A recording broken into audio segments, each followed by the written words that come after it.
ចិញ្ចឹមកូនពីតូចរហូតដល់ធំគិតថាវាពិបាកទៅហើយចាតួនាទីឪពុកម្ដាយបំពេញភារកិច្ចជាឪពុកម្ដាយចិញ្ចឹម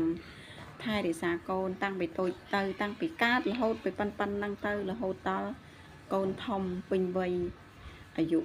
16 17ឆ្នាំចាវាពិបាកណាស់ទៅហើយគិតថាចិញ្ចឹមដល់កូនធំឲ្យកូនរៀនចេះដឹងជំរុញឲ្យកូនរៀនចេះដឹងគិតថាកូនបានជួយឪពុកម្ដាយខ្លះគិតថាកូនបានជួយជំនួសដៃជើងខ្លះសម្រាលឬក៏មានការងារធ្វើរៀនបានខ្ពង់ខ្ពស់ទៅមានការងារធ្វើល្អឪពុកម្ដាយខ្លះគាត់មានលទ្ធភាពគាត់ឲ្យកូនរៀនដល់មានការងារធ្វើល្អសង្ឃឹមថាកូននឹងបានជួយកូននឹងបានទំនុកបំរុងគាត់ខ្លះតែផ្ទុយទៅវិញចិញ្ចឹមកូនបានល្អពីតូចមកទេដល់ពេលកូនធំទៅកូនខ្លះក៏រៀនបានដល់ខ្ពង់ខ្ពស់កូនខ្លះក៏រៀនមិនបានដល់ទេអាឡែងទៅវក់វីជាមួយធម្មជាតិចិត្តខាងម៉ែឪនិយាយមិនស្ដាប់ទេចិញ្ចឹមពីតូចរហូតដល់វ័យជំទង់កូនស្រួលនិយាយណាស់ស្រួលស្ដាប់ណាស់ស្រួលចិញ្ចឹមណាស់ទោះម៉ែឪពិបាកនៅហត់ការថែអាសាការរកឲ្យកូនហូបយ៉ាងណាក៏ដោយក៏គិតថាស្រួលដែរចាគិតថាស្រួលដែរប៉ុន្តែអ្វីដែលពិបាកខ្លាំងបំផុតនោះគឺពេលដែលកូនធំហើយកូនមិនស្ដាប់បង្គាប់ម៉ែឪ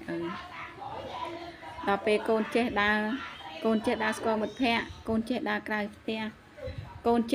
នខ្លះចេះរៀនសូត្រដល់ចេះដឹងទៀតកូនភ្លេចម៉ែឪកូនអត់ស្ដាប់បង្គាប់ម៉ែឪចាម៉ែឪពឹងពាក់មិនបានអញ្ចឹងបានថា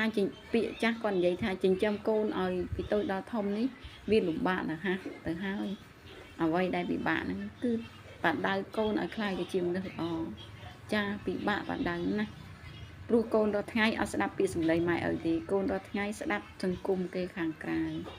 ស្ដាប់មិត្តភ័ក្តិខាងក្រៅអត់ស្ដាប់ម៉ែឪទេ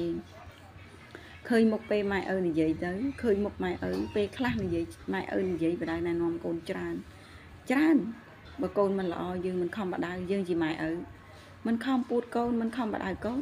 ម៉ែណាក៏មិនដែរចោលកូនដែរខំបដៅខំនិយាយណែនាំសង្ឃឹមថាកូននឹងតាមសង្ឃឹមថាកូននឹងល្អតែផ្ទុយទៅវិញចរិតកូនមិន